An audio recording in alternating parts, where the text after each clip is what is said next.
सेटा तो रही पिला माने बिगड़ी गले आमे कि प्रकार सेमानकु व्यवहार कि प्रकार माने सेमानकु सुधारिबा सेटा रही ता पूर्वरु मु आज आपण मानकर सहित कथबार्ता हेबाकु चाहे जे पिला माने न बिगड़ंतु बेले आमे कोन करबाकु पड़े आमे कोन कले हमर पिला माने प्रभुको भयरे चलिबे आ मु से विषय आपण मानकर सहित अल्प समय कथबार्ता हेबाकु चाहे अनेक समय रे आमे अधिक समय आमर पिला मानकर सहित आमे रहू माँ माने अधिक समय पिला मानकर सहित रहू आउ साधारणतः अनेक पुओ झियो माने मांकर अनुकरण करंती माँ जेंती हेताए झियो सेंती हुए पुओ मध्य अनेक समय रे माँ रो गुण चरित्र गुड़िक ता जीवन को पळे आसी थाए माँ केंती बसंती माँ केंती उठंती से सब आमर पुओ झियो माने देखंती तो प्रिय भौणी माने आज माने कथबार्ता हेबा आउ ए सब विषय गुड़िक मु मध्य ऑब्जर्व करी मु मध्य शिखिथिबा विषय ही आपण मानकु कहे मु जेबे भी कथा हुए मो निज अनुभूति रे ही आपण मानकर सहित कथबार्ता हुए कारण जो समय रे आमे देखो हमर माँ जेंती व्यवहार करंती आमे मध्य से प्रकार व्यवहार करू आम माँ को आम माँ बसला परे आमे बसु आम माँ उठला परे आमे उठू अनेक समय रे कहंती तार माँ परे तो तार माँ को छिंगलाई आनिची बोली कहबे हमर कोरापुट भाषा रे से प्रकार आमे देखा जाऊ मु कहे प्रिय भौणी माने गोटे पिला को जदि आमे प्रभुଙ୍କ भୟରେ बढ़ाइबा पई चाहूछु ताहले गोटे माँ रो प्रथम काम हैला आमाने पढ़िबा प्रथम तिमोथी 1:19 रे लेखा जाए पढ़ंतु के जणे मते पढ़िबार सहायता करबे विश्वास ओ सूची विवेक धरी रख ताहा परित्याग करिबारु केतंकर विश्वास रूप जहाज भग्न होई अछि। हाँ विश्वास आउ सूची विवेक धरी रख ताहा परित्याग करिबारु केते जण कोन होचे सेमानकर विश्वास रूप जहाज कोन हे जाईची भांगी जाईची ओके आमे समस्त ध्यान सहित वाक्य सुनबा वाक्य सुनला परे आमे टिके टिके कथबार्ता हेबा ठीक अछि आमर सेटा चाली थिबो प्रभुଙ୍କର महान नामर गौरव हो आउ स्तुति हो आमे वाक्य रे ध्यान देबा प्रभु अनुग्रह करी आमानको बहुत सुंदर भाबरे वाक्य देइचंती सुनिबा पय हम कोन कहथिले जो समय रे आमे जदि हमर पिला मन को आत्मिक करे प्रभुଙ୍କ ठारे बढ़ाइबा पय चाहूछु बोले गोटे सूची विवेक हमको धरि रखिबार आवश्यकता रहिछि आमे देखुछु ना हमर आखि पता सब बेले पडुछि उठुछि काई कि सेंती होउछि कहीं से आखि रे जो छोट छोट धूली कणिका गुड़िक जाउची आखि पता मारबा द्वारा सेटा कौन होची सफा होची आ जदि आखि पड़ब ना उठब ना बेले आखि सेटा सफा हेब ना से मैला गुड़िक से भितर रही जाइथिबो जदि मने करंतु आखि रे गोटे छोटिया कौन गोटे एते छोटिया हमको न दुसला परे को जिंस मध्ये आखि भितर रही जाइथिले आमे केंती होचु हाँ थाउ काली सखाळे काढवा बोली के कहउछु कि नाही केते शीघ्र आमे कोन करबो आखि भितर किछि पसी जाइथिले केते शीघ्र जीवु टेप खोलबो पानी मारबो आउ केमती आखु देखाइबो टिके काढी दे केमती कोन पड़ी गला हुए तो असुविधा हेले आमे डॉक्टर पाक को मध्ये जाय जे आमे आई स्पेशलिस्ट पाक को मध्ये आमे पळे जिबु जे से आखिरु सेटा गोटे कोन करि दियो बाहर करि दियो बोली प्रिय भौणी माने जेंती आखि जेंती सेंसिटिव आमानकर विवेक को मध्ये आमे सेंती सेंसिटिव करी रखबार आवश्यकता रहिछि किछि भूल हे गला बेले संगे संगे हमर विवेक हमको कोन करबार अछि दोषारोप देबार अछि नै तू ए क्षेत्र रे भूल करि देलु मैं अल्प कि दिन तले गोटे छोटिया भूल कली मु प्रार्थना कले जे प्रार्थना करि पारु नै तापरे नाइ एटा हेबो नै तापरे संगे संगे मु मेसेज कले जे नाइ मु ए भूल करिछि तापरे मत शांति लागला मैं आराम से प्रार्थना करि किना मु सही पारली प्रिय भौणी माने हमर विवेक को आमे से प्रकार कर रखिते बारछि आमे काकु जदि हट करि देलु काकु टिके बाधला परि कथा कहि देलु आमे जदि राति रे सही पडुछु बेले आमर विवेक ठीक नै आमर विवेक सूची विवेक नै आमर विवेक को आमे ए प्रकार करी रखिथिबार अछि मु कहे प्रिय भौणी माने मु आपण मानकर पिला मानकु नष्ट न हेबार औषध आज आपण मानकु दउछि एटा नियंतु आ आपणक जीवन रे व्यवहार करंतु देखबे आमर पिला माने ଅନେକ କ୍ଷେତ୍ରରେ ସୁଧୁରି ଯିବେ। ମୁଁ ବିଶ୍ୱାସ କରୁଛି ଏ ବାକ୍ୟ ସେ ପ୍ରକାର ପ୍ରାକ୍ଟିକାଲ ବାକ୍ୟ ହେବାକୁ ଯାଉଛି, ଆଉ ସେଇ ବାକ୍ୟ ଆମ ଜୀବନକୁ, ଆମର ପିଲାମାନଙ୍କ ଜୀବନକୁ ନିଶ୍ଚିନ୍ତ ଭାବରେ ସଜାଡ଼ିବ। ଆମେ କଣ କରିବାର ଅଛି? ସୂଚି ବିବେକ ଧାରଣ କରିବାର ଅଛି। ଅନେକ ସମୟରେ କଣ ହୁଏ, ଆମର ଆତ୍ମିକ ଜୀବନରେ ଏମିତି ଗୋଟେ ସନ୍ତୁଷ୍ଟତା ପଳେଇ ଆସେ, ଆମେ ବାକ୍ୟ ସହିତ ବେଶୀ ପରିଚିତ ହେଇଯାଉଛୁ। ଏ ବାକ୍ୟ ତ ମୁଇଁ ଶୁଣିଥିଲି, ଏ ବାକ୍ୟ ତ ଏଟା ମାଥ୍ୟୁ ବାଇବଲ 5 ଥର ପଢି ସାରିଲିନି, ସେଇ ଗୋଟେ ଷ୍ଟୋରିକୁ ଆକା କେତେ ପଢୁଥିବି। ଏ ପ୍ରକାର ମନୋଭାବ ନେଇ ଯଦି ଆମେ ବାକ୍ୟ ପଢିବା, ଏ ପ୍ରକାର ମନୋଭାବ ନେଇ ଯଦି ଆମେ ବାକ୍ୟ ଶୁଣିବା, ତାହେଲେ ଆମର ବିବେକ କଣ ହେଇଯିବ? କାମ କରିବାଟା ବନ୍ଦ ହେଇଯିବ। ଆହୁରି ପ୍ରଭୁ ଆହୁରି ଆମର ସହିତ କଥାବାର୍ତ୍ତା ହେବେନି। ଯୋଉ ବାକ୍ୟ ଦ୍ଵାରା ଆମେ ଏତେ ଏକ୍ସାଇଟମେଣ୍ଟ ହେଇକିନା ତାଳି ମାରୁଥିଲୁ, କାନ୍ଦୁଥିଲୁ, ହାଲେଲୁୟା ପ୍ରେଜ ଦ ଲର୍ଡ କହୁଥିଲୁ, ଆଜି କଣ ହେଇଯାଇଛି? ଆମେ ବାକ୍ୟ ସହିତ ଏତେ ପରିଚିତ ହେଇଯିବା ଦ୍ଵାରା ଆମେ ଚର୍ଚ୍ଚରେ ଆସି ବସୁଛୁ, କିନ୍ତୁ ବାକ୍ୟ ମାନଙ୍କୁ କଥା କହିପାରୁନାହିଁ। କଣ କରୁଛୁ? ନାଇଁ, ଏ ବାକ୍ୟକୁ ମୁଁ ଶୁଣିଛି, ଏ ବାକ୍ୟ ତ କେତେ ପ୍ରଚାର କରିବେ, ଶୁଣି ଶୁଣି ଆସିଛି, ଆଉ କି ଲାଭ? ଯଦି ଆମେ ସେମିତି ଭାବୁଛୁ, ତାହେଲେ ଆମର ବିବେକ କଣ କରୁଛି? କାମ କରିବାଟା ବନ୍ଦ କରିଦେଇଛି। ଆମର ବିବେକ ଆଉ ସୂଚି ବିବେକ ନାହିଁ। ତ ପ୍ରିୟ ଭଉଣୀ ମାନେ, ମୁଁ କହେ ପ୍ରତ୍ୟେକ ସମୟରେ ଆମର ବିବେକକୁ ଆମେ ସୂଚି ବିବେକ କରି ରଖିବା, ଯଦ୍ୱାରା କି ଛୋଟିଆ ମୋଟିଆ ଭୁଲ ମଧ୍ୟ ଯୋଉ ସମୟରେ ଆମେ କରୁଛୁ, ଆମର ଦେଇ କିଛି ଭୁଲ ହେଇଯାଉଛି, କିଛି ପାପ ହେଇଯାଉଛି, ସେ ସମୟରେ ଆମେ ଜାଣିପାରିବା ଆଉ ପ୍ରଭୁଙ୍କ ନିକଟରେ ଆମେ କ୍ଷମା ମାଗି ପାରିବା। ଯଦ୍ୱାରା କି ଆମର ବିବେକ ସୂଚି ଥିଲେ ଆମେ ଅନେକ କ୍ଷେତ୍ରରେ ଆମର ପିଲାମାନଙ୍କୁ ମଧ୍ୟ ଆମେ ରକ୍ଷା କରିପାରିବା, ଆମର ଘରକୁ ଆମେ ସେ ପ୍ରକାର କରି ତିଆରି କରିପାରିବା, ଯଦ୍ୱାରା କି ଆମ ପିଲାମାନେ ଗୋଟେ ଉତ୍ତମ ମାହୋଲରେ ସେମାନେ ରହିପାରିବେ। ପ୍ରିୟ ଭଉଣୀ ମାନେ, ଅନେକ ସମୟରେ ଆମମାନଙ୍କର ଯୋଉ ସମୟରେ ଆମେ ଉନ୍ନତ ହେଇଯାଉ, ସେ ସମୟରେ ଆମ ଜୀବନରେ ଗର୍ବ ପଳାଇ ଆସେ। ଆଉ ଆମେ ଯୋଉ ସମୟରେ ଗର୍ବୀ ହେଇଯାଉ, ଲେଖାଯାଏ ନା ଅହଙ୍କାର ସମ୍ମୁଖରେ ସର୍ବନାଶ ଥାଏ ବୋଲି। ତ ଯୋଉ ସମୟରେ ଆମେ ଗର୍ବୀ ହେଇଯିବା, ଆମମାନଙ୍କର ଜୀବନ କଣ ହେଇଯିବ? ନଷ୍ଟ ହେଇଯିବ। ଆମେ ଆମର ପିଲାମାନଙ୍କୁ ଅନେକ ସମୟରେ ହରେଇ ବସୁ, ପ୍ରିୟ ଭଉଣୀ ମାନେ। ତେଣୁ ମୁଁ କହିବାକୁ ଚାହେଁ, ଆମେ କେମିତି ଆମର ପିଲାମାନେ ଆମମାନଙ୍କୁ ଅବଜର୍ଭ କରୁଛନ୍ତି, ଆମେ କି ପ୍ରକାର ବସୁଛୁ, କି ପ୍ରକାର ଉଠୁଛୁ। ଅନେକ ସମୟରେ ଆମେ ଗର୍ବୀ ହେଇଯିବା ଯୋଗୁରୁ ଆମର ବିବେକ ମଧ୍ୟ ଆମମାନଙ୍କୁ କାମ କରେ ନାହିଁ। ପ୍ରଭୁ ମଧ୍ୟ ଯୋଉ ପବିତ୍ର ଆତ୍ମା ଯୋଉ ବାକ୍ୟ ଦ୍ଵାରା ଆମମାନଙ୍କୁ କଥା କହୁଥିଲେ, ସେ ବାକ୍ୟ ଗୁଡିକ ଆହୁରି ଆମକୁ ଶୁଣିବା ପାଇଁ ଇଚ୍ଛା ଲାଗେ ନାହିଁ, ଆମକୁ ଆହୁରି କଥା କହିଲା ପରି ଲାଗେ ନାହିଁ, ଆମମାନଙ୍କୁ ବୋର ଲାଗେ। ଆମ ଅନେକ ସମୟରେ ଆମ ଜୀବନରେ କେମିତି ଗର୍ବ ପଳେଇ ଆସେ, ଯୋଉ ସମୟରେ ଆମ ସ୍ୱାମୀଙ୍କର କିଛି ପ୍ରମୋସନ ହେଇଗଲା ଆର୍ଥିକ କ୍ଷେତ୍ରରେ, ସେ ସମୟରେ ଆମେ ଗର୍ବ ପଳେଇ ଆସୁ। କିଛି ଆମର ଆର୍ଥିକ ଉନ୍ନତି ହେଇଗଲେ ଆମେ ଗର୍ବୀ ହେଇଯାଉ। ତ ଆମେ କିଛି ସମୟରେ ଲୋକ ଆମମାନଙ୍କୁ କିଏ ଟିକେ ପ୍ରଶଂସା କରିଦେଲେ, ୱାଓ ଏ ତୋର ପରିବଲେ କିଏ ନାହିଁ ବୋଲି ଟିକେ କହିଦେଲେ, ଆମେ ଟିକେ ଭୁଲି ଯାଉ। ଆମର ଜୀବନରେ କଣ ପଳେଇ ଆସେ? ଗର୍ବ ପଳେଇ ଆସେ। ତ ଆମେ କଣ କରିବାର ଅଛି? ପ୍ରତ୍ୟେକ ସମୟରେ ଆମର ଗର୍ବକୁ, କୁହନ୍ତି ପ୍ରଭୁଙ୍କର ଦାସ ମାନେ, ଗର୍ବ ହଉଛି କଣ? ଆମର ତ ନିଶ ଦାଢି ବାହାରେ ନାହିଁ, ଭାଇ ମାନଙ୍କର ନିଶ ଦାଢି ଯୋଉ ବାହାରେ ନାହିଁ, ସବୁବେଳେ ଯୋଉ ବାହାରେ ଗର୍ବ ହଉଛି, ସେମିତି ସବୁବେଳେ କେମିତି କେମିତି ନହେଲେ ବାହାରୁଥିବ ଆକା। ସେଟାକୁ ସବୁଦିନ ଆମମାନଙ୍କୁ ସେଭିଂ କରିବାକୁ ପଡିବ। ପ୍ରଭୁଙ୍କର ନିକଟକୁ ଆମେ ଯାଇକିନା ସେଟା ସବୁଦିନ ଆମ ସଫା କରିବାକୁ ପଡୁଥିବାର ଅଛି, ଯଦ୍ୱାରା କି ଆମର ବିବେକ ଠିକ ରେ କାମ କରିବ। ପ୍ରେମ ଆଗେ ଯୋଉ, ଏବେ ସିନା ୟୁଟ୍ୟୁବରେ ଆମେ ବାକ୍ୟ ଗୁଡିକ ଶୁଣୁଛୁ, ଆଗେ କଣ ହଉଥିଲା? ସିଡି ପ୍ଲେଟ ଯାକ ଆସୁଥିଲା, ଆପଣ ମାନେ ସମସ୍ତେ ଦେଖିଥିବେ।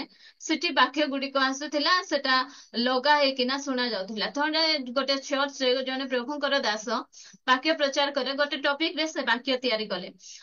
କିଏ ଆତ୍ମିକ ଜୀବନରେ ବଢିବାର ସହଜ ଉପାୟ, ଏମିତି କିଛି ସିଡି ସେ ବନେଇକିନା ବିକିଲେ। ପାଖାପାଖି 3-4 ହଜାର ସିଡି ସେ ବନେଇଲେ। ତ ଗୋଟେ ଦିନରେ ସେ ସବୁ ସରିଗଲା। ଆହୁରି ନେକ୍ସଟ ଦିନ ପୃଥିବୀରେ କି ପ୍ରକାର ସହଜରେ ଜୀବନ ଯାପନ କରିବେ, ସେ ଉପରେ ମଧ୍ୟ ସେ ତିଆରି କଲେ। ସେଇଟା ମଧ୍ୟ ସେ ବିକିଗଲା। ଆଉ ଗୋଟେ ଦିନ ଗୋଟେ ସେ ସିଡି ତିଆରି କରିଛନ୍ତି, କଣ ବୋଲି? ଗର୍ବରୁ କି ପ୍ରକାର ଜୟ ଲାଭ କରିବ। ସେ ସିଡି କେହି ମଧ୍ୟ କିଣିଲେ ନାହିଁ।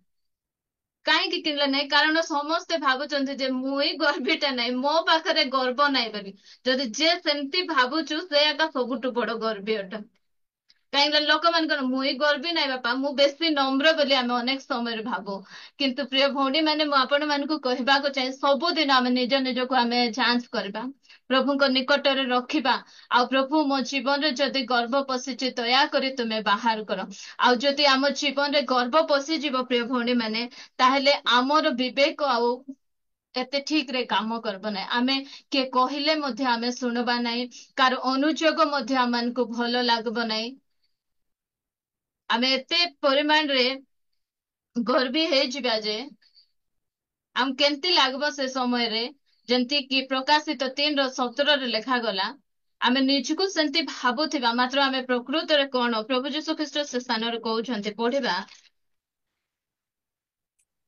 ତୁମ୍ଭେ କହୁଅଛ, ମୁଁ ଧନୀ, ମୋହର ବହୁତ ସମ୍ପତ୍ତି ଅଛି, ମୋହର କୌଣସି ଅଭାବ ନାହିଁ। ମାତ୍ର ତୁମ୍ଭେ ଯେ ଦୁର୍ଭାଗା, ଦିନହୀନ, ଦରିଦ୍ର, ଅନ୍ଧ ଓ ଉଲଗ୍ନ, ଏହା ଜାଣ ନାହିଁ। ହଁ, ଆମେ ଅନେକ ସମୟରେ ଭାବୁ ମତେ କିଏ କରେକ୍ସନ କରିବା ଦରକାର ନାହିଁ, ମୁଁ ସବୁ ଜାଗାରେ ଠିକ ଅଛି, ମୁଁ ଠିକ, ମତେ କିଛି ଦରକାର ନାହିଁ, ଏସବୁ ଆମେ ଭାବୁଥିବୁ। ମାତ୍ର ଆମେ ଭିତରେ ଭିତରେ ଆମେ ଖୋକଲା ହେଇଯାଇଥିବା, ଆମକୁ ମଧ୍ୟ କରେକ୍ସନ ର ଆବଶ୍ୟକତା ରହିଛି। ମୁଁ କହେ, ମୁଁ ପ୍ରତ୍ୟେକ ସମୟରେ, ମୁଁ ଯେବେ ବି ମୋର ବାଇବଲ ପଢେ, ମୁଁ ପ୍ରଚାର କରିବା ପାଇଁ ମୁଁ କେବେ ମଧ୍ୟ ବସି ବାଇବଲ ପଢେ ନାହିଁ। କିଛି ବୁକ୍ସ ପଢେ, ମୁଁ ପ୍ରଚାର କରିବା ପାଇଁ ମୁଁ ଅନେକ ପଢେ ନାହିଁ। ମୁଁ ସାଧାରଣତଃ ମୁଁ ନିଜକୁ ପ୍ରଭୁଙ୍କ ଠାରେ ରଖେ। ପ୍ରଭୁ, ତୁମେ ମତେ କଥା କୁହ, ତୁମେ କାହାକୁ କଥା କହିଲେ କୁହ, ନହେଲେ ନାହିଁ। ମୁଁ ପ୍ରଚାର କରିବି କି ନ କରିବି ମତେ ଜଣା ନାହିଁ, ମାତ୍ର ମତେ ତୁମେ ଫାଷ୍ଟ କଥା କହିବାର ଅଛି। ଆମେ ଅନେକ ସମୟରେ ଭାବୁଛେ ମତେ ଆହୁରି କିଛି ଦରକାର ନାହିଁ, ମୁଁ ସବୁ ଶିଖି ଦେଇଛି। ନାଇଁ ପ୍ରିୟ ଭଉଣୀ ମାନେ, ଆମକୁ ଆବଶ୍ୟକତା ରହିଛି। ଯୋଉ ସମୟରେ ଆମେ ତାହା ଭାବିବା, ତାହେଲେ ଆମମାନଙ୍କର ବିବେକ କଣ କରିବ, କାମ କରିବା ପାଇଁ ଦେବ ନାହିଁ। ତେଣୁ ଆମେ ଗର୍ବକୁ ଆମେ ପ୍ରତ୍ୟେକ ସମୟରେ ଆମେ ଦୂରରେ ରଖିବା, ଆଉ ଗୋଟେ ସୂଚି ବିବେକ ଧରି ରଖିବା, ଯଦ୍ୱାରା କି ଆମେ ଆମର ଘରର ମାହୋଲକୁ ଏ ପ୍ରକାର କରି ତିଆରି କରିବା ଯେ ଆମର ପିଲାମାନେ ଦୁଷ୍ଟତାରୁ ରକ୍ଷା ପାଇଯିବେ, ଅବାଟରୁ ଯିବାରୁ ରକ୍ଷା ପାଇଯିବେ। କାରଣ ଆମ ମା ମାନଙ୍କର ଦାୟିତ୍ୱ ପରା, ପ୍ରଭୁ ବହୁତ ସୁନ୍ଦର ଦାୟିତ୍ୱ ଆମମାନଙ୍କୁ ଦେଇଛନ୍ତି। ଆମର ହାତରେ ରହିଲା ଆମର ପରିବାରକୁ ଆମେ ସ୍ୱର୍ଗ କରିପାରିବୁ, ଆମର ହାତରେ ରହିଲା ଆମର ପରିବାରକୁ ଆମେ ନର୍କ କରିପାରିବୁ। ସେ ଶକ୍ତି, ସେ ସାହସ ପ୍ରଭୁ ଆମମାନଙ୍କୁ ଦେଇଛନ୍ତି। ମୁଁ ଅନେକ ଭଉଣୀ ମାନଙ୍କୁ ମଧ୍ୟ କହେ, କିଛି ବିଗିଡି ନାହିଁ, ଏବେ ମଧ୍ୟ ସମୟ ଅଛି, ଏବେ ମଧ୍ୟ ସୁଯୋଗ ଅଛି। ପ୍ରଭୁ ଆମମାନଙ୍କର ଆଣ୍ଠୁରେ ବଳ ଦେଇଛନ୍ତି। ଯୋଉ ସମୟରେ ଦାଉଦ ସିଂହ ମାନେ ଯୋଉ ମେଷ ମାନଙ୍କୁ ନେଇ ଯାଉଥିଲେ, ସେ ସମୟରେ ଅଣ୍ଟାରେ ବାନ୍ଧି, ଗାମଛା ବାନ୍ଧିକିନା ସିଂହ ମାନଙ୍କର ମୁଖରୁ ସେ ଛୁଆ, ମେଷ ଛୁଆ ମାନଙ୍କୁ ଛଡେଇ ଆଣୁଥିଲେ। ଆମର ଛୁଆ ମାନେ ତ ଯୀଶୁଙ୍କର ରକ୍ତ ଦ୍ଵାରା କିଣା ଯାଇଛନ୍ତି। ସେମାନଙ୍କୁ କୌଣସି ବିଷୟ, ଏମିତି କୋଉ ବିଷୟ ନାହିଁ ଯୋଉ ବିଷୟ କି ଆମର ପିଲାମାନଙ୍କୁ ଆମମାନଙ୍କ ଠାରୁ ଛଡାଇ ନେଇ ପାରିବ। କୌଣସି ବିଷୟ ନାହିଁ, କୌଣସି ବିଷୟ। ସେଥିପାଇଁ ଆମମାନଙ୍କୁ ହତାଶ ହେବାର ନାହିଁ, ନିରାଶ ହେବାର ନାହିଁ, ପ୍ରାର୍ଥନା କରିବାର ଅଛି। ଆଣ୍ଟି ମାନେ, ମୋର ପ୍ରଭୁଙ୍କ ଠାରେ ସେଇ ଶକ୍ତି ଅଛି, ସେ ସାମର୍ଥ୍ୟ ଅଛି, କୌଣସି ବିଷୟ ମୋର ପିଲାମାନଙ୍କୁ ନଷ୍ଟ କରିପାରିବ। ଆଉ ନଷ୍ଟ ଆମର ଗୁଣ ଚରିତ୍ରକୁ ମଧ୍ୟ ଆମେ ଏ ପ୍ରକାର କରିବା ଯେ ଆମର ପିଲାମାନେ ନଷ୍ଟ ଆଡକୁ ମଧ୍ୟ ନ ଯାଆନ୍ତୁ। ମୁଁ ଆଜି ଆପଣ ମାନଙ୍କୁ କହିବାକୁ ଚାହେଁ ପ୍ରିୟ ଭଉଣୀ ମାନେ, ଆମେ ଏ ପ୍ରକାର ଜୀବନ କାଟିବା, ଆମର ପିଲାମାନଙ୍କୁ ଆମେ ଯାହା କରୁଛୁ ଆମେ ତାହା ସେମାନଙ୍କୁ କରିବା ପାଇଁ କହିବା। ଅନେକ ସମୟରେ କଣ ହୁଏ, ଆମେ ସେ ବିଷୟ ଗୁଡିକ କରୁନଥାଉ, ମାତ୍ର ଆମର ପିଲାମାନଙ୍କ ଠାରୁ ସେଟା ଆମେ ଆଶା କରୁଥାଉ, ଯୋଉଟା କି ଆମର ପିଲାମାନଙ୍କୁ ନଷ୍ଟ କରିଦିଏ। ଗୋଟେ ଅଭିନୟ କଲା ପରି, ଗୋଟେ କପଟତା କଲା ପରି ଆମର ପିଲାମାନଙ୍କ ଠାରେ ଆମେ ସେ ପ୍ରକାର ବିଷୟ ଗୁଡିକ ଆମେ ନ ରଖୁ। ଏଟା କହିବା ପୂର୍ବରୁ ମୁଁ ଗୋଟେ କଥା ଆପଣ ମାନଙ୍କୁ କହିବାକୁ ଚାହେଁ। ଗୀତ ସଂହିତା 101:2 ପଢନ୍ତୁ। ଦାଉଦ ବଢିଆ କଥା ସେ ସ୍ଥାନରେ କହୁଛନ୍ତି।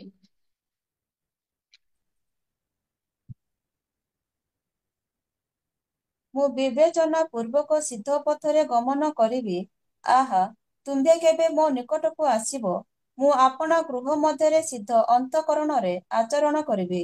ହୁଁ, ମୁଁ ଆପଣା ଗୃହ ମଧ୍ୟରେ ସିଦ୍ଧ ଅନ୍ତଃକରଣରେ ଆଚରଣ କରିବି। ଗୃହ ମଧ୍ୟରେ, ଏଟା ମନେ ରଖନ୍ତୁ, ବାହାରେ ନାହିଁ। ବାହାରେ ଆମେ ଅନେକ ଜଣ ଭାବୁ ଯେ ବାହାରେ ମୋର ସାକ୍ଷ୍ୟ ଭଲ ଥାଉ, ବାହାର ଲୋକ ମତେ ଭଲ କୁହନ୍ତୁ, ଆଉ ଆମେ ସେମିତି ମଧ୍ୟ ନିଜକୁ ଦେଖାଇଥାଉ। ଆମେ ଚର୍ଚ୍ଚରେ ମଧ୍ୟ ଆମେ ନିଜକୁ ବହୁତ ଭଲ ଦେଖାଇଥାଉ, ଆମର ସାକ୍ଷ୍ୟକୁ ଆମେ ବହୁତ ଭଲ ଦେଖାଇଥାଉ, କିନ୍ତୁ ଘରେ କେମିତି? ଆମେ କେତେ ସୁନ୍ଦର ଯାଇ ଚର୍ଚ୍ଚରେ ଆରାଧନା କରୁ, ଉପାସନା କରୁ, ବାହାରେ ଭଉଣୀ ମାନଙ୍କୁ ଦେଖିଲେ ମଧ୍ୟ ଓ ଭଉଣୀ ପ୍ରେଜ ଦ ଲର୍ଡ କେମିତି ଅଛନ୍ତି ବୋଲି କେତେ ସୁନ୍ଦର ହସିକିନା କଥା ହଉ, କିନ୍ତୁ ଘରେ ଆଇଲା ପରେ ଆମ ଶାଶୁ ସହିତ ଆମେ କେମିତି କଥା ହଉଛୁ, ଆମର ସ୍ଵାମୀଙ୍କ ସହିତ ଆମେ କେମିତି କଥା ହଉଛୁ, କିଏ ଦେଖୁଛନ୍ତି ସେଟା? ପୁଅ ଝିଅ ମାନେ ଦେଖୁଛନ୍ତି। ବାହାରେ ବା ଆମର ମା ବାହାରେ ଯାଇ କେତେ ସୁନ୍ଦର ପ୍ରେଜ ଦ ଲର୍ଡ ବୋଲି କେତେ ହସି ହସି ସେ ଆଣ୍ଟି ସାଙ୍ଗେ କେତେ ବଢିଆ କଥା ହଉଛନ୍ତି, ସେ ମାଉସୀ ସାଙ୍ଗେ କେତେ ବଢିଆ କଥା ହଉଛନ୍ତି। ଘରେ ହେଲେ କାହିଁ ତ ଜେଜେ ସାଙ୍ଗେ ଭଲସେ କଥା ହଉନାହିଁ, ସେ କାହିଁ ବାବାଙ୍କ ସହିତ ସେମିତି ମିଠା ମିଠା ଭାଷାରେ କଥା ହଉନାହିଁ। ଏ ବିଷୟ ଗୁଡିକ ଆମର ପିଲାମାନଙ୍କୁ ନଷ୍ଟ କରୁଛି ପ୍ରିୟ ଭଉଣୀ ମାନେ। ତେଣୁ ଦାଉଦ ଏ ସ୍ଥାନ ଲଗ୍ନ, ମୁଁ ଆପଣା ଗୃହ ମଧ୍ୟରେ ସିଦ୍ଧ ଅନ୍ତଃକରଣରେ ଆଚରଣ କରିବି। ଘରେ ପ୍ରିୟ ଭଉଣୀ ମାନେ ଆମର ଆଚରଣ ଘରେ ଠିକ ଥିବାର ଅଛି, ଆମର ଉଚ୍ଚାରଣ ଘରେ ଠିକ ଥିବାର ଅଛି, ଯୋଉ ବିଷୟ କି ଆମ ପିଲାମାନଙ୍କୁ ପ୍ରଭାବ ପକାଏ। ମୁଁ କହିବାକୁ ଚାହେଁ ସ୍କୁଲରେ ଅଳ୍ପ ସମୟ ପିଲାମାନେ ରହୁଛନ୍ତି, ଚର୍ଚ୍ଚରେ ଅଳ୍ପ ସମୟ ପିଲାମାନେ ରହୁଛନ୍ତି, ସଣ୍ଡେ ସ୍କୁଲରେ ମଧ୍ୟ ଅଳ୍ପ ସମୟ ପିଲାମାନେ ରହୁଛନ୍ତି, ମାତ୍ର ଘରେ ବହୁତ ସମୟ ଆମର ପିଲାମାନେ ଆମ ସହିତ ରହୁଛନ୍ତି। ଆମେ ସେମାନଙ୍କର ଉପରେ କି ପ୍ରକାର ପ୍ରଭାବ ପକାଉଛୁ? ଆମର ଘରର ଆଚରଣ, ଆମେ ଆମର ଘର ମଧ୍ୟରେ ଆମର ଆଚରଣକୁ ଆମେ ସିଦ୍ଧ କରିବାର ଆବଶ୍ୟକତା ରହିଛି। ଦାଉଦ ଗୋଟେ ପୁରାତନ ନିୟମର ଲୋକ, ମାତ୍ର ସେ କହୁଛନ୍ତି ବାହାରେ ମୋର ସାକ୍ଷ୍ୟ ଯେ ପ୍ରକାର ଥାଉ, ଯେ ପ୍ରକାର ଥାଉ ମାନେ ନାହିଁ, ଆମର ଘରେ ଯଦି ଆମର ଆଚରଣ ଠିକ ଥିଲା ବୋଲେ ବାହାରେ ମଧ୍ୟ ଆମମାନଙ୍କର ଆଚରଣ ଠିକ ହେବ। କାରଣ ସବୁଠୁ ବଡ ବିଷୟ ହେଲା ଆମେ ଲୋକମାନଙ୍କର ସାମ୍ନାରେ ଅନେକଙ୍କୁ ମୁଁ କହିବା ତୁମର ପୁଅ କେତେ ଭଲ ନାନୀ ବୋଲି କହିଲେ ହଁ ଭଲ, ଟିକେ ଘରେ ଆସି ଦେଖ ସେ କେତେ ଭଲ। ମାନେ ଆମର ଘରେ ହିଁ ଆମମାନଙ୍କର ଆଚରଣ ଆମର ପିଲାମାନେ ଜାଣନ୍ତି। ଆମେ ଜାଣୁ ଯେ ଆମର ପ୍ରକୃତ ଜୀବନ ଶୈଳୀ କୋଟା ଆମର ଘରର ଜୀବନ ଶୈଳୀ ହିଁ। ତେଣୁ ପ୍ରିୟ ଭଉଣୀ ମାନେ ଆମେ ମାନେ ମଧ୍ୟ ଆମର ଘରର ଆଚରଣକୁ, ଆମେ ଘରେ ଆମର ଆଚରଣକୁ ଆମେ ସିଦ୍ଧ କରିବା, ଯଦ୍ୱାରା କି ଆମର ପିଲାମାନଙ୍କୁ ଆମେ ଦୁଷ୍ଟତା ହେବା ଠାରୁ ଆମେ ରଖେଇବା। ମୁଁ କହୁଥିଲି ନା ଆମେ କଣ କରିବାର ଅଛି, ଆମେ ଯାହା କରୁନାହୁଁ ତାହା ଆମର ପିଲାମାନଙ୍କୁ ଆମେ କରିବା ପାଇଁ କେବେ କହିବା ନାହିଁ, ସେମାନେ କରିବେ ନାହିଁ। ଯେମିତି ପ୍ରଭୁ ଯୀଶୁ ଖ୍ରୀଷ୍ଟ କହିଲେ ମାଥିଉ 23 ଅଧ୍ୟାୟରେ, ସାଧୁକି ପାରୁସି ମାନେ ଯାହା କିଛି କହନ୍ତି ସେଟା କର, ମାତ୍ର ସେମାନେ ଯୋଉଟା କରୁଛନ୍ତି ସେଟା କର ନାହିଁ। ସେମାନେ ବହୁତ ସୁନ୍ଦର ସୁନ୍ଦର ଶିକ୍ଷା ଦଉଥିଲେ, ଚୋରି କର ନାହିଁ ବୋଲି କହି ସେମାନେ ମନ୍ଦିର ଲୁଣ୍ଠନ କରୁଥିଲେ, ବ୍ୟଭିଚାର କର ନାହିଁ ବୋଲି କହୁଥିଲେ, ମାତ୍ର ସେମାନଙ୍କ ମଧ୍ୟରେ ସେ ସବୁ ବିଷୟ ଗୁଡିକ ଥିଲା। ମା ବାପାକୁ ସମାଧାନ କର ବୋଲି କହୁଥିଲେ, ମାତ୍ର ସେମାନେ ନିଜେ ହିଁ ମା ବାପାଙ୍କୁ ସମାଧାନ କରୁନଥିଲେ। ଆମେ ମଧ୍ୟ ସେ ପ୍ରକାର ଜୀବନ ନ କାଟୁ। ଆମେ ଆମର ପିଲାମାନଙ୍କୁ କହୁଥିବା କି ବଡ ମାନଙ୍କୁ ସମ୍ମାନ ଦେବାର, ସେମାନଙ୍କର କଥା ମାନିବାର। ଆମେ ମାନୁ ନଥିବା କହିଲେ ଆମର ପିଲାମାନେ କୁଆଡୁ ମାନିବେ? ସେଟା ହେଲେ ଆମେ କହିବୁ ଏ ବେଶୀ ସମୟ ମୋବାଇଲ ଦେଖେ ନା, ଆମେ ରାତି ଅଧରେ ଶୋଇବା ପୂର୍ବରୁ ମୋବାଇଲ ନ ଦେଖିଲେ ଆମର ନିଦ ହଉନାହିଁ, ତ ଆମ ପିଲାମାନେ କୁଆଡୁ ସେଟା ଶିଖିବେ? ତ ପ୍ରିୟ ଭଉଣୀ ମାନେ ଆମେ ଯାହା କରୁ, ଆମେ ସକାଳେ ଶୀଘ୍ର ଉଠୁ ନଥିବା ଆଉ ଶୀଘ୍ର ଉଠେ ପଢବୁ, ସ୍କୁଲ ଯିବାକୁ ଲେଟ୍ ହେଉଛି ବୋଲି କହିଲେ ସେମାନେ କୁଆଡେ? ଆମେ ଆମେ ଯାହା କରୁଛୁ ଆମେ ସବୁ କରିକିନା ଦେଖାଇଲା ପରେ ହିଁ ଆମର ପିଲାମାନେ ମଧ୍ୟ ତାହା କରିବେ। ଆଉ ତାହା ଯଦି ସେମାନଙ୍କୁ ଆମେ କହୁଛୁ, ସେଟା ତାଙ୍କ ଜୀବନରେ ପ୍ରଭାବ ପକାଇବ। ପ୍ରିୟ ଭଉଣୀ ମାନେ ଆମେ କେବେ ପ୍ରାର୍ଥନା କରୁନଥିବୁ, ପ୍ରାର୍ଥନା କରେ, ବାଇବଲ ପଢେ, ସେ କୁଆଡେ ପଢବ? ଆମକୁ ତ ସେ ପ୍ରାର୍ଥନା କରିବାର ଦେଖୁନାହିଁ, ବାଇବଲ ପଢବାଟା ଦେଖୁନାହିଁ, ତ ସେ କୁଆଡେ କରିବ? ଆମେ ଯାହା କରୁଛୁ ତାଙ୍କୁ ତାହା କରିବା ପାଇଁ କହିବା। ଆମେ ଗୋଟେ ଢଙ୍ଗୀ ପରି ହେଇ ସେମାନଙ୍କୁ ଖାଲି ଶିକ୍ଷା, ସାଧୁ କି ଫାରୁଚି ମାନଙ୍କ ପରି ସେମାନଙ୍କୁ ଖାଲି ଶିକ୍ଷା, ଖାଲି ଉପଦେଶ ଦେବା ନାହିଁ, ସେ ସବୁ ଆମ ଜୀବନରେ ମଧ୍ୟ ଆମେ କରିବା, ଯଦ୍ୱାରା କି ଆମ ପିଲାମାନେ ତାହା କରିବେ। ଆଉ ଗୋଟେ ବିଷୟ, ଲାଳସା, ଯୋଉଟା କି ଲୋଭ ଆମ ଜୀବନରେ ନଥାଉ, ଆମର ପିଲାମାନେ ସେଟାକୁ ମଧ୍ୟ ସେମାନେ ଧ୍ୟାନ କରନ୍ତି। ଯୋଉ ସମୟରେ ଆମେ ଦେଖୁ ଆମର ପାଖେ ବହୁତ ବିଷୟ ଗୁଡିକ ଥାଏ, ହେଲେ ମଧ୍ୟ ଆମମାନଙ୍କୁ ଲୋଭ ଥାଏ। କଣ? ପ୍ରଭୁ ଯାହା ଆମମାନଙ୍କୁ ଦେଇଛନ୍ତି ସେଥିରେ ଆମେ ସନ୍ତୁଷ୍ଟ ନଥାଇ ଆହୁରି ଦରକାର ବୋଲି ଅନେକ ସମୟରେ ଆମେ କହୁଥାଉ। ସେ ସବୁ ବିଷୟ ଗୁଡିକ ମଧ୍ୟ ଆମ ପିଲାମାନେ ଆମ ଠାରୁ ଦେଖୁଛନ୍ତି ପ୍ରିୟ ଭଉଣୀ। ଆଉ ଖାସ କରି ଯୋଉ ସମୟରେ ଆମେ ଭଉଣୀ ମାନେ ଆମର ପାଖରେ ଅଧିକ ଜିନିଷ ଥିବ, ହେଲେ ମଧ୍ୟ ଆମେ ସେଥିପ୍ରତି ଆମ ସ୍ଵାମୀ ମାନଙ୍କ ପ୍ରତି ଆମେ ତର୍କ ବିତର୍କ, ନାଇଁ ମତେ ଏଟା ଦରକାର ଏକା, ତୁମେ ମତେ କିଣିଦିଅ ବୋଲବା, ଏଟା ଖାସ କରି ଝିଅ ମାନେ ବେଶୀ ଅବଜର୍ଭ କରୁଥିବେ। ମା କୋଉଟାକୁ କିଣୁଛି, କୋଉଟାକୁ ପ୍ରାୟୋରିଟି ଦଉଛି, ସେଟା ଅଧିକ ପରିମାଣରେ ଆମର ଝିଅ ମାନେ ଆମମାନଙ୍କୁ ଦେଖୁଥିବେ। ତେଣୁ ଆମେ ସେଥିପ୍ରତି ଆମେ ଜାଗ୍ରତ ହେବା। ଆଉ କହିବାକୁ ଚାହେଁ ପ୍ରିୟ ଭଉଣୀ ମାନେ, ଆମକୁ ଯଦି କିଛି ଆବଶ୍ୟକତା ରହିଛି ସେଟା କିଣିବା ପାଇଁ ପ୍ରଭୁ ଆବଶ୍ୟକ ଅର୍ଥ ମଧ୍ୟ ଆମମାନଙ୍କୁ ଯୋଗାଇବେ। ଅନେକ ଜଣ କଣ କରୁଛୁ ଆମେ, ମତେ ବହୁତ ବଢିଆ ଲାଗିଲା ଗୋଟେ ଦିନ ମାନଙ୍କରେ ଆମର ଗୋଟେ ଭଉଣୀ କହୁଥିଲେ ଯେ ନାଇଁ ମୋ ସ୍ଵାମୀ ଏମିତି ବୋଲି କହିଲେ, ଆମେ ଗୋଟେ ଫ୍ରିଜ କିଣିବା ପାଇଁ ଚାହୁଁଛୁ, ଆମର ପାଖରେ ଯେତିକି ପଇସା ଅଛି ଆମେ ସେତିକିରେ କିଣିବୁ, ଅଧିକ କରି ଆମେ ଇଏମଆଇ ଆହୁରି କରିବା ପାଇଁ ଚାହୁଁନା। ବହୁତ ଭଲ କଥା ସେଟା। ଆଉ ଆମ ଜୀବନରେ ମଧ୍ୟ ଆମେ ସେମିତି ହିଁ କରିବାର ଅଛି। ଆଉ ଯାହା ଯେତେବେଳେ ଦରକାର ସେତେବେଳେ କିଣିବା ପାଇଁ ପ୍ରଭୁ ଆମମାନଙ୍କୁ ସେଥିପାଇଁ ସକ୍ଷମ ମଧ୍ୟ କରିବେ। ଧାର କରଜ କରି ଅଧିକ ଲୋଭୀ ହେଇକିନା ଏଟା କିଣିଦେବି ସେଟା କିଣିଦେବି ଏ ପ୍ରକାର ମନୋଭାବ ଆମମାନଙ୍କ ଜୀବନରେ ନଥାଉ। ଆମର ପିଲାମାନେ ସେଟାକୁ ମଧ୍ୟ ଦେଖୁଛନ୍ତି ଆଉ ଯଦ୍ୱାରା ସେମାନେ ମଧ୍ୟ ସେମିତି ଅଧିକ ଖର୍ଚ୍ଚାଳୁ ହେଇଯାଉଛନ୍ତି। ଆମମାନଙ୍କ ଠାରୁ ସେ ସବୁ ଶିଖି ସେମାନେ ଅଧିକ ଖର୍ଚ୍ଚାଳୁ ହେଇଯିବେ। ସେଥିପ୍ରତି ମଧ୍ୟ ଆମେ ସନ୍ତୁଷ୍ଟ ସେଥିପ୍ରତି ମଧ୍ୟ ଆମେ ଜାଗ୍ରତ ହେବା। ସେ ସବୁ ମଧ୍ୟ ଆମ ପିଲାମାନେ ଆମମାନଙ୍କୁ କଣ କରୁଛନ୍ତି ଅବଜର୍ଭ କରୁଛନ୍ତି, ଦେଖୁଛନ୍ତି, ଧ୍ୟାନ କରୁଛନ୍ତି। ମୋ ମା କେମିତି, ମୋ ମା କୋଉ ବିଷୟରେ ବେଶୀ ମନ ଲଗାଉଛି, ତାକୁ କୋଉ ବିଷୟ ବେଶୀ ପସନ୍ଦ, ସେ କୋଉ ବିଷୟରେ ବେଶୀ ଆକର୍ଷିତ ହେଇଯାଉଛି। ଟିକି ନିକି ବିଷୟ ଗୁଡିକ ଆମର ପିଲାମାନେ ଏମାନଙ୍କୁ ଦେଖନ୍ତି। ମୁଁ ଏ ଦିନ ମାନଙ୍କରେ ଖରା ଛୁଟି ହେଇଛି, ମୋ ଝିଅ ବହୁତ ସମୟ ଘରେ ରହୁଛି, ମୁଁ ଦେଖୁଛି ମୁଁ ଯଦି ଛୋଟିଆ କିଛି ମିଷ୍ଟେକ କରୁଛି ସେ ଅବଜର୍ଭ କରୁଛି ଆଉ ତାର ପ୍ରତିକ୍ରିୟା ତା ଜୀବନରେ ଦେଖା ଯାଉଛି। ଏଟା ମୁଁ ଆପଣ ମାନଙ୍କର କାହା ଜୀବନକୁ ନେଇ ମୁଁ ଆପଣ ମାନଙ୍କୁ କହୁନାହିଁ, ମୁଁ ନିଜେ ଯୋଉଟା କି ମୁଁ ଏ ଦିନ ମାନଙ୍କରେ ଅନୁଭବ କରୁଛି ସେ ବିଷୟ ଗୁଡିକ ଆପଣ ମାନଙ୍କ ନିକଟରେ ମୁଁ ରଖୁଅଛି। ତ ପ୍ରିୟ ଭଉଣୀ ମାନେ, ଆମେ ସେଥିପ୍ରତି ଆମେ ଜାଗ୍ରତ ହେବା ଆଉ ଯେତେବେଳେ ଯାହା ଆବଶ୍ୟକ ପ୍ରଭୁ ସେଟା କିଣିବା ପାଇଁ ଆମମାନଙ୍କୁ ସକ୍ଷମ କରିବେ ଆଉ ସେତିକି ଅର୍ଥ ମଧ୍ୟ ଯୋଗାଇବେ। ଆଉ ଯଦି ଯୋଗାଉନାହାନ୍ତି ବୋଧେ ହୁଏତ ସେଟା ଆମମାନଙ୍କ ଜୀବନ ନିମନ୍ତେ ଆମକୁ ଲାଗୁଥିବ ନାହିଁ ସେଟା ଆମକୁ ଦରକାର ମାତ୍ର ଏମିତି କିଛି ଦିନ ହେଲେ ତାର ଆବଶ୍ୟକତା ମଧ୍ୟ ଆମକୁ ପଡି ନପାରେ, ସେଥିପାଇଁ ପ୍ରଭୁ ଆମମାନଙ୍କୁ ଦଉନାହାନ୍ତି। ଏହା ଆମମାନେ ଜାଣିକିନା ଆମେ ଅଧିକ ବିଷୟ ପ୍ରତି ଆମେ ଲାଳାୟିତ ହେବା ନାହିଁ। ଏ ଜାଗତିକ ବିଷୟ ପ୍ରତି, ସାଂସାରିକ ବିଷୟ ପ୍ରତି ଆମେ ଅଧିକ ଲାଳାୟିତ ଆମେ ହେବା ନାହିଁ। ସେଥିପ୍ରତି ମଧ୍ୟ ଆମେ ଜାଗ୍ରତ ହେବାର ଆବଶ୍ୟକତା ରହିଛି। ଆଉ ଗୋଟେ ବିଷୟ, ଅନେକ ସମୟରେ ମୁଁ ଦେଖେ ପିଲାମାନେ ବିନା କାରଣରେ ଅନ୍ୟମାନଙ୍କୁ ସେମାନେ ବହୁତ ଘୃଣା କରନ୍ତି। କାହିଁ ଘୃଣା କରନ୍ତି ଜାଣନ୍ତି ନା?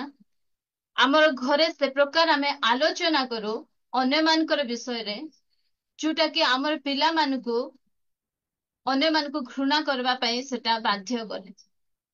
ପିଲାମାନେ ଧ୍ୟାନ କରନ୍ତି ଯେ ମା ବାପା କାହା ବିଷୟରେ କଣ ଭାବୁଛନ୍ତି, କାହା ବିଷୟରେ କଣ କଥାବାର୍ତ୍ତା ହଉଛନ୍ତି, ସେଟା ସେମାନେ ଦେଖନ୍ତି।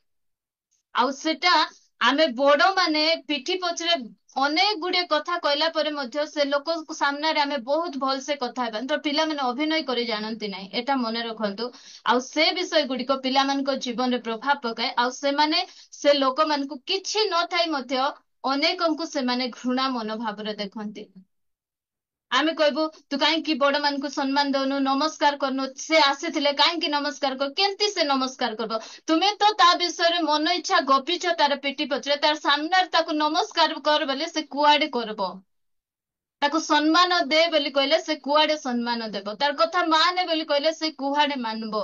ବଡ ମାନଙ୍କୁ ତ ପ୍ରିୟ ଭଉଣୀ ମାନେ ଏତିକି ମନେ ରଖୁ, ପିଲାମାନଙ୍କର ସାମ୍ନାରେ, ମୁଁ ତ କହି କାହା ସାମ୍ନାରେ ମଧ୍ୟ ନାହିଁ, ସାଧାରଣତଃ ଆମେ ଧ୍ୟାନ ଦଉ କି ପିଲାମାନେ ବସିଥିବା ସମୟରେ ଆମେ ଅନ୍ୟମାନଙ୍କ ବିଷୟରେ କୌଣସି ପ୍ରକାର ନେଗେଟିଭ ବିଷୟ ଗୁଡିକ ଆମେ ଆଲୋଚନା ନ କରୁ, ଯୋଉ ବିଷୟ ଗୁଡିକ କି ଆମର ପିଲାମାନଙ୍କୁ ନଷ୍ଟ କରିଦିଏ, ଯୋଉ ବିଷୟ ଗୁଡିକ କି ଆମ ପିଲାମାନଙ୍କ ସେଟା କରିବା ଦ୍ଵାରା ଆମେ ଧୀରେ ଧୀରେ କଣ କରୁଛୁ, ଆମ ପିଲାମାନଙ୍କର ଜୀବନରେ ଆମେ ବିଷ ଗୁଡିକ ଭରି ଦଉଛୁ, ଆମେ ବିଷ ସେମାନଙ୍କୁ ଖାଇବା ପାଇଁ ଦଉଛୁ।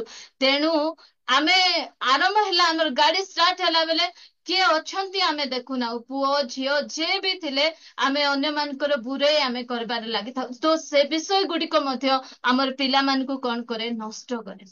ଆଉ ଗୋଟେ ବିଷୟ ତିକ୍ତତା, ଦେଖିବେ ଆମ ପିଲାମାନେ ଆମମାନଙ୍କୁ ଏଥିପ୍ରତି ମଧ୍ୟ ସେମାନେ ଅବଜର୍ଭ କରନ୍ତି ଯେ ମୋର ମାଙ୍କର ମନ କାହା ପ୍ରତି କଣ ଅଛି ସେଟା ସେମାନେ ଧ୍ୟାନ ଦିଅନ୍ତି। ଆଉ ପ୍ରିୟ ଭଉଣୀ ମାନେ, ମୁଁ କହେ ଏ ପୃଥିବୀର ସବୁଠାରୁ ପାଖରେ ଥିବା ସମ୍ପର୍କରେ ମଧ୍ୟ, ସବୁଠାରୁ ଉତ୍ତମ ସମ୍ପର୍କରେ ମଧ୍ୟ ଭୁଲ ବୁଝାମଣା ଆସେ। ମୁଁ ଆସେ ନାହିଁ ବୋଲି ମୁଁ କହୁନାହିଁ, ଭୁଲ ବୁଝାମଣା ଆସେ। ତିକ୍ତତା ଗୁଡିକ ଧୀରେ ଧୀରେ ଆମମାନଙ୍କ ଜୀବନରେ ପ୍ରବେଶ କରେ। ମୁଁ ମନା କରୁନାହିଁ ଆସିବ ନାହିଁ ବୋଲି, ଆସିବ, କିନ୍ତୁ ସେ ସବୁକୁ ଆମେ ସାଙ୍ଗେ ସାଙ୍ଗେ କଣ କରିବାର ଅଛି, ଆଉ ସେ ସବୁକୁ ଛାଡିକିନା ଆମେ ପଢିବା କଲୋସିୟ 3:13।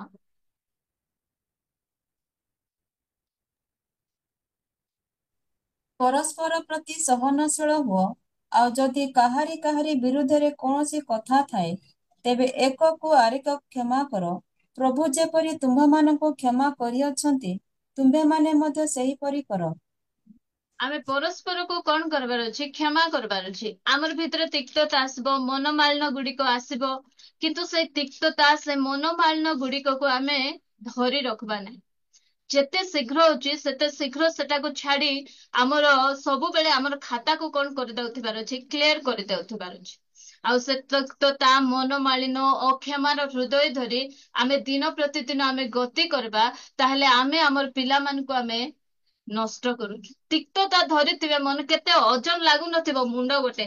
ଦେଖନ୍ତୁ ଯୋଉଠି ଗଲେ ମଧ୍ୟ ଆମେ ପାର୍କ ବୁଲି ଯାଉଥିବା, ମାତ୍ର କାହା ପ୍ରତି ଆମର ତିକ୍ତତା ଥିବ ବୋଲେ ସେ ପାର୍କରେ ମଧ୍ୟ ସେ ଆସି ନଥିଲେ ମଧ୍ୟ ସେ ପଳେଇ ଆସିଥିବ। ଆମର ମନ ଭିତରେ ସେ ଆକା ଚାଲୁଥିବ। ତ ପ୍ରିୟ ଭଉଣୀ ମାନେ, ସେ ତିକ୍ତତାକୁ ଆମେ ଛାଡି ଦେବାର ଆବଶ୍ୟକତା ରହିଛି। ତିକ୍ତତାକୁ ଛାଡ, ଆଉ ପରସ୍ପରକୁ କ୍ଷମା କର। କାହିଁକି ନା ସମ୍ପର୍କ ଗୁଡିକରେ ଭୁଲ ବୁଝାମଣା, ମନମାଳିନ, ତିକ୍ତତା ଗୁଡିକ ଆସେ। ସେ ସବୁକୁ ଆମେ ସାଙ୍ଗେ ସାଙ୍ଗେ ଯେମିତି ଏକକୁ ଆରେକକୁ ଯୀଶୁ ଖ୍ରୀଷ୍ଟ ପ୍ରଭୁଙ୍କ ସକାଶୁ ଲେଖାଗଲା ନା, ଆ ପ୍ରଭୁ ଯେ ପ୍ରକାର ତୁମ୍ଭମାନଙ୍କୁ କ୍ଷମା କରିଅଛନ୍ତି, ତୁମେ ମାନେ ମଧ୍ୟ ସେଇ ପ୍ରକାର ପରସ୍ପରକୁ କଣ କର, କ୍ଷମା କର। ପ୍ରଭୁ ଆମକୁ ତ ଆମେ ପ୍ରଭୁଙ୍କ ବିରୁଦ୍ଧରେ ଏତେ ସବୁ ପାପ କଲୁ, ଆମର ପ୍ରଭୁ ଆମର ସମସ୍ତ ପାପକୁ ଯୋଉ ସମୟରେ ସେ କ୍ଷମା କରିଦେଇଛନ୍ତି, ତ ଆମେ ଅନ୍ୟକୁ କାହିଁକି କ୍ଷମା କରିବା ନାହିଁ ପ୍ରିୟ ଭଉଣୀ ମାନେ? ଆମେ ଅନ୍ୟକୁ କ୍ଷମା କରି ତିକ୍ତତା ଗୁଡିକକୁ ଆମେ ଛାଡବା, ଆଉ ଆମ ପିଲାମାନଙ୍କୁ ଗୋଟେ ଉତ୍ତମ ମାହୋଲ ଦେବା, ଯଦ୍ୱାରା କି ଆମର ପିଲାମାନେ କଣ ହେବେ ନାହିଁ, ନଷ୍ଟ ଆଡକୁ ଆମକୁ ଯିବେ ନାହିଁ। ଦେଖନ୍ତୁ, ତିକ୍ତତା ଧରିଥିବେ, ଶାଶୁ ବୋହୂ ଭିତରେ ଅଶାନ୍ତି ସବୁବେଳେ ଲାଗିଥିବ, ସ୍ୱାମୀ ସ୍ତ୍ରୀ ଭିତରେ ଅଶାନ୍ତି ଲାଗିଥିବ, ନଣନ୍ଦ ଭାଉଜ ଭିତରେ ଅଶାନ୍ତି ଲାଗିଥିବ, ଯାହା ଯାହା ଭିତରେ ସବୁବେଳେ ଗୋଟେ ଘିସ୍ ପିଟ୍ ଅଶାନ୍ତି ଲାଗିଥିବ। ସେ ସମୟରେ ପିଲାମାନେ କଣ କରୁଛନ୍ତି, ମାର୍କ କରୁଛନ୍ତି କି ବିଜାର ଗୋଟେ ଆମର ଘରେ ଗୋଟେ ଏମିତିଆ କାହୁଥିବେ ବୋଲି। ଯୋଉ ସମୟରେ ପିଲାମାନେ ଦେଖୁଛନ୍ତି, ଆଉ ସେ ତିକ୍ତତା ଗୁଡିକ ସେମାନଙ୍କ ଜୀବନରେ ମଧ୍ୟ ପ୍ରବେଶ କରି ସେମାନଙ୍କୁ ମଧ୍ୟ ଅନେକ ସମୟରେ ନଷ୍ଟ କରୁଛି। ତେଣୁ ପ୍ରିୟ ଭଉଣୀ ମାନେ, ଏଥିପ୍ରତି ଆମେ ଜାଗ୍ରତ ହେବା, ଆଉ ଆମ ଭିତରେ ଥିବା ପ୍ରତ୍ୟେକ ପ୍ରକାର ବିଷୟ ମୁଁ କହୁଥିଲି ଆପଣ ମାନଙ୍କୁ, ଆମେ ସୂଚି ବିବେକ ଧରବା। ଯୋଉ ସମୟରେ ଯଦି ଆମର ଭିତରେ ସୂଚି ବିବେକ ଅଛି, ଏଇ ଛୋଟିଆ ଛୋଟିଆ ବିଷୟ ଗୁଡିକ ଯେତେବେଳେ ଆମମାନଙ୍କ ଭିତରକୁ ଆସୁଛି, ସେ ସମୟରେ ଆମେ ସାଙ୍ଗେ ସାଙ୍ଗେ ଜାଣିପାରିବା, ଆହୁରି ସେଥିରୁ ଆମେ ବାହାରି ପାରିବା। ନାଇଁ, ମୁଁ ତାକୁ ଟିକେ ହଟ୍ କଲା ପରେ କହିଲି, ତାଙ୍କର ବିଷୟରେ ମୁଁ ଭୁଲ ଭାବବାଟା ମଧ୍ୟ ମୋ ପ୍ରତି ଖରାପ। ଏସବୁ ବିଷୟ ଗୁଡିକ ଆମେ ଜାଣିପାରିବା ପ୍ରିୟ ଭଉଣୀ। ଆଉ ଗୋଟେ ବିଷୟ, ପକ୍ଷପାତ, ଯୋଉଟା କି ଲାଷ୍ଟ ୱେଡନେସଡେ ଫ୍ୟାମିଲି ପ୍ରେୟରରେ ପ୍ରଭୁଙ୍କ ଦାସ କହୁଥିଲେ। ପୁଅ ଝିଅ ମଧ୍ୟରେ କେବେ ମଧ୍ୟ ଆମେ ଭେଦାଭାବ କରିବା ନାହିଁ। ଭାଇ ଭଉଣୀ ଭିତରେ କି ଭାଇ ଭାଇ ଭିତରେ, ପିଲାମାନଙ୍କର ଭିତରେ ଆମେ କେବେ ମଧ୍ୟ ଭେଦାଭାବ ନ ରଖୁ। ମୋର ଏ ପୁଅ ଫେଭରେଟ, ମୋର ଏ ଝିଅ ଫେଭରେଟ, ଏ ପ୍ରକାର ଆମେ ନ ରଖୁ। ଏସବୁ ବିଷୟ ଗୁଡିକ ଆମର ପିଲାମାନଙ୍କୁ ନଷ୍ଟ, ସେମାନଙ୍କୁ ଆମେ ଗୋଟେ ଉତ୍ତମ ମାହୋଲରେ, ସମସ୍ତଙ୍କୁ ନାହିଁ, ତୁ ଯେତିକି ମୋ ପାଇଁ, ତୋର ସାନ ଭାଇ ମଧ୍ୟ ସେତିକି, ତୋର ବଡ ଭଉଣୀ ମଧ୍ୟ ମୋ ପାଇଁ ସେତିକି, ଆମେ ସେ ପ୍ରକାର। ତୁମେ ସମସ୍ତେ, ଆମର ଘରେ ଦିଟା ଛୁଆ ଅଛନ୍ତି, ଆମେ କହିବାର ଅଛି ଯେ ତୁମେ ଦି ଜଣ ଯାକ ଆମ ପାଇଁ ବହୁମୂଲ୍ୟ ଅଟ, ତୁମେ ଦି ଜଣ ଯାକ ଆମ ପାଇଁ ସମାନ ଅଟ। ଏ ପ୍ରକାର ମନୋଭାବ ଆମେ ପିଲାମାନଙ୍କର ମନ ଭିତରେ କେବେ ମଧ୍ୟ ନ ଆଇବାର ଅଛି ଯେ ନାଇଁ, ମା ବେଶୀ ଭାଇକୁ ପ୍ରେମ କରିବ, ନାଇଁ ମା ବେଶୀ ଦିଦିକୁ ବହୁତ ପ୍ରେମ କରିବ। ଏ ପ୍ରକାର ମନୋଭାବ ଆମର ପୁଅ ଝିଅ ମାନଙ୍କ ମଧ୍ୟରେ ଆସିବା ପାଇଁ କେବେ ମଧ୍ୟ ଦେବାର ଆବଶ୍ୟକତା ନାହିଁ। ଆଉ କେବେ ମଧ୍ୟ ଆମେ ମଧ୍ୟ ସେ ପ୍ରକାର ପକ୍ଷପାତ ଆମେ କେବେ ମଧ୍ୟ କରିବାର ଆବଶ୍ୟକତା ନାହିଁ। ଆଉ ଗୋଟେ ବିଷୟ ମୁଁ ଶୀଘ୍ର ଶୀଘ୍ର ଯିବାକୁ ଚାହେଁ, ଆମର ପିଲାମାନଙ୍କର ଭଲ ଗୁଣ ଗୁଡିକ ନେଇ ଆମେ ବହୁତ ଗର୍ବୀ ହେଇଯିବାର ନାହିଁ ପ୍ରିୟ ଭଉଣୀ। ଯଦି ଆମର ପିଲା ବହୁତ ଭଲ ପାଠ ପଢୁଛି, ତାହେଲେ ବହୁତ ଭଲ କଥା। ପ୍ରଭୁଙ୍କର ଦାସ ଜେକ୍ ପୁନନ୍, ତାଙ୍କର ପିଲାମାନେ ସମସ୍ତେ ମାନେ ଭଲ ପାଠ ପଢନ୍ତି, ଆଉ ସେମାନେ ସବୁ A1 ଗ୍ରେଡରେ ରହିବା। ଯେବେ ବି ସେ ପିଲାମାନେ ଭଲ ପଢନ୍ତି ଆଉ ଆସନ୍ତି, ତାଙ୍କର ପ୍ରୋଗ୍ରେସ ରିପୋର୍ଟକୁ ପ୍ରଭୁଙ୍କର ଦାସ ଦେଖିଲା ପରେ ଧୀରେ ଯାଇ ସେ ଲୁଚେଇକିନା ରଖିଦିଅନ୍ତି। କାହିଁକି ନା ଆମେ ଯଦି ବେଶୀ ଗର୍ବ କାଢବା ଆମର ପିଲାମାନଙ୍କର ସୁନ୍ଦରତାକୁ ନେଇ, ଟ୍ୟାଲେଣ୍ଟ ଗୁଡିକ ନେଇ, ସେଇ ଗର୍ବ ଗୁଡିକ ଆମର ପିଲାମାନଙ୍କର ଭିତରେ ମଧ୍ୟ ପଶିଯିବ। ଆଉ ଯେବେ ଆମେ ଗର୍ବୀ ହେବା, ଆମେ ଜାଣିଛୁ ଲୁସିଫର କେମିତି, ଲୁସିଫର ବହୁତ ସୁନ୍ଦର ଥିଲା, ବହୁତ ଉନ୍ନତ ଥିଲା, ବହୁତ ଉଚ୍ଚ ଜାଗାରେ ଥିଲା। ଯେବେ ସେ ଗର୍ବ କାଢିଲା, ସେବେ ସେ କଣ ହେଇଯାଇଛି, ତଳକୁ ପଡି ଯାଇଛି। ଆଉ ମୁଁ କହୁଥିଲି ଷ୍ଟାର୍ଟିଂରୁ, ଗର୍ଭର ସମ୍ମୁଖରେ କଣ ଥାଏ, ପତନ ଥାଏ। ତେଣୁ ଆମେ ଚେଷ୍ଟା କରିବା ଯେ ଆମର ପିଲାମାନଙ୍କ ଜୀବନରେ କେବେ ମଧ୍ୟ ଆମେ ଗର୍ଭ ପଶିବାକୁ ଦେବାନି। ସେମାନଙ୍କୁ ଯଦି ଆମେ ଉନ୍ନତ କରିବାକୁ ଚାହୁଁଛୁ, ବଡ ଜାଗାରେ ଦେଖିବାକୁ ଚାହୁଁଛୁ, ତାହେଲେ ଆମେ ମଧ୍ୟ ସେମାନଙ୍କର ଟ୍ୟାଲେଣ୍ଟ ଗୁଡିକକୁ ନେଇ ପ୍ରଭୁ ତୁମର ଅନୁଗ୍ରହ, ତୁମର ଦୟା ପାଇଁ ମୋ ପିଲା ଭଲ ପାଠ ପଢୁଛି, ଧନ୍ୟବାଦ। ତୁମର ଅନୁଗ୍ରହ, ତୁମର ଦୟା ପାଇଁ ପ୍ରଭୁ ମୋର ପିଲାକୁ ବହୁତ ସୁନ୍ଦର କରି ତୁମେ ସୁନ୍ଦର ଚେହେରା ଦେଇଛ, ସେଥିପାଇଁ ଧନ୍ୟବାଦ। ଏ ପ୍ରକାର ମନୋଭାବ ଆମର ଥାଉ ପ୍ରିୟ ଭଉଣୀ ମାନେ। କିନ୍ତୁ ସେମାନଙ୍କର ଚେହେରାକୁ, ସେମାନଙ୍କର ଶାରୀରିକ ଗଠନ, ସେମାନଙ୍କର ଟ୍ୟାଲେଣ୍ଟ, ସେମାନଙ୍କର ଶିକ୍ଷାଗତ ଯୋଗ୍ୟତା ଗୁଡିକକୁ ନେଇ ଆମେ କଣ ହେବା ନାହିଁ, ବହୁତ ମାନେ ବହୁତ ଗର୍ବୀ ହେଇଯିବା ନାହିଁ, ଲୋକମାନଙ୍କ ଆଗରେ ବହୁତ ଦେଖାଇବା ନାହିଁ ମୋର ପିଲା ଏତେ ଭଲ, ଏତେ ଭଲ। ଏସବୁ ବିଷୟ ଗୁଡିକ କହି ଆମେ ନିଜକୁ ଆମେ ଗର୍ବୀ ନ କରୁ। ସେ ସବୁ ଦ୍ଵାରା ହୁଏତ ସେମାନେ ଭିତରେ କଣ ହେଇଯିବେ, ନଷ୍ଟ ହେଇଯିବେ। ତେଣୁ ଆମେ ସେଥିପ୍ରତି ମଧ୍ୟ ଆମେ ଜାଗ୍ରତ ହେବା। ଯଦି ଆମେ ବହୁତ କଣ ପ୍ରଭୁ ଲୁସିଫର କେମିତି ତଳକୁ ପଡିଛି, ଲୁସିଫର ସ୍ୱର୍ଗର ଜଣେ ବଡ ଦୂତ, ସେ କଣ ହଉଛି, ପତିତ ହେଇଯାଉଛି, ତାର ପତନ ହେଇଯାଉଛି। କେତେବେଳେ ସେ ପତନ, ସେ ଯେତେବେଳେ ଗର୍ବ ତା ଜୀବନରେ ପ୍ରବେଶ କରୁଛି। ତ ପ୍ରିୟ ଭଉଣୀ ମାନେ, ଗର୍ବ ଗୋଟେ ଏମିତି ଡେଞ୍ଜରିୟସ ବିଷୟ ଯୋଉଟା କି ଆମକୁ ପୁରା ଆମେ ସେ ଯୋଉ ପର୍ବତ ଶିଖର ଉପରେ ଥିବ, ଆଉ ଯେତେବେଳେ ଆମେ ଗର୍ବ କାଢିବୁ ସାଙ୍ଗେ ସାଙ୍ଗେ ଆମେ ତଳେ ପଡିଯିବୁ। ସେଥିପ୍ରତି ଆମେ ନିଜ ନିଜକୁ ଆମେ ଜାଗ୍ରତ କରୁ, ଆଉ ଆମେ ଗର୍ବ ଠାରୁ ମଧ୍ୟ ଆମେ ଆମର ପିଲାମାନଙ୍କର ଟ୍ୟାଲେଣ୍ଟ ଗୁଡିକକୁ ନେଇ ଆମେ କେବେ ମଧ୍ୟ ଗର୍ବ ନ କରୁ, ଯଦ୍ୱାରା କି ଆମେ ଆମର ପିଲାମାନଙ୍କୁ ଆମେ ରକ୍ଷା କରିପାରିବା। ଆମର ପିଲାମାନଙ୍କୁ ଯଦି ଆମେ ନ ବିଗଡନ୍ତୁ ଚାହୁଁ, ଗୋଟେ ଉତ୍ତମ ମା ଭାବରେ ସେମାନଙ୍କୁ ଆମେ ଉତ୍ତମ ବିଷୟ ଦେବାକୁ ଚାହୁଁ, ତ ପ୍ରିୟ ଭଉଣୀ ମାନେ, ଆଜି ମୁଁ ଯେତେଟା ବିଷୟ ଆପଣ ମାନଙ୍କ ନିକଟ ରଖିଲି, ସେଇ ସବୁ ବିଷୟ ଗୁଡିକ ଆମ ଜୀବନରେ ଅଭ୍ୟାସ କରୁ, ଆଉ ଆମର ପିଲାମାନଙ୍କୁ ସେ ସବୁ ଠାରୁ ଦୂରରେ ରଖୁ, ଯଦ୍ୱାରା କି ଅନେକ କ୍ଷେତ୍ରରେ ଆମ ପିଲାମାନେ ଦୁଷ୍ଟ ହେବାରୁ, ବିଗିଡି ଯିବାରୁ, ନଷ୍ଟ ହେବାରୁ ସେମାନେ ରକ୍ଷା ପାଇପାରିବେ। ଆଜି ଅନେକ ପ୍ରଭୁଙ୍କର ବଡ ବଡ ଦାସ ମାନଙ୍କର ପୁଅ ଝିଅ ମାନେ ଆଜି ଆମେ ଅବାଟରେ ଚାଲି ଯାଉଛନ୍ତି। କାହିଁକି ସେମାନେ ଅବାଟରେ ଯାଉଛନ୍ତି? କାରଣ ସେମାନଙ୍କର ଲାଇଫ ଷ୍ଟାଇଲ କେମିତି, ଘରେ ଗୋଟେ ପ୍ରକାର, ପ୍ରଭୁଙ୍କର ଦାସ ମାନଙ୍କର ମଧ୍ୟ ଘରେ ଗୋଟେ ପ୍ରକାର ଲାଇଫଷ୍ଟାଇଲ, ଆଉ ଚର୍ଚ୍ଚରେ ଗୋଟେ ପ୍ରକାର ଲାଇଫଷ୍ଟାଇଲ। ପିଲାମାନେ ଦେଖୁଛନ୍ତି ବାହାରେ ଆମର ବାପା ପୁଲପିଟରେ ଦୂତ, ଆରେ ଘରେ ଆସିଲେ ଭୂତ, ଏଟା ସେମାନେ ଦେଖୁଛନ୍ତି। ତ ପ୍ରିୟ ଭଉଣୀ ମାନେ, ମୁଁ ଆଜି ଆପଣ ମାନଙ୍କୁ କହିବାକୁ ଚାହେଁ, ଆମର ଜୀବନ ଶୈଳୀ ଆମର ଘରେ ଠିକ ଥାଉ, ଯଦ୍ୱାରା କି ଆମେ ପିଲାମାନଙ୍କୁ ଅନେକ କ୍ଷେତ୍ରରେ ଆମେ ରକ୍ଷା କରିପାରିବା, ସୁରକ୍ଷା ଦେଇପାରିବା। ଏ ବିଷୟ ଗୁଡିକ ଆମ ଜୀବନରେ ଆମେ ପ୍ରାକ୍ଟିସ କରିବା, ଯଦ୍ୱାରା କି ପ୍ରଭୁ ଆମର ପିଲାମାନଙ୍କୁ ରକ୍ଷା, ଆମର କାମ ଆମେ କରିବା। ଆଉ ଯଦି ପିଲାମାନେ ପ୍ରଭୁଙ୍କର କାମ, ପ୍ରଭୁ ମୁଁ ମୋର ପିଲାକୁ ନଷ୍ଟ ନ ହେବା ପାଇଁ ଏଇ କାମ କରୁଛି, ବାକି ତୁମେ ସେମାନଙ୍କୁ ସଜାଡ।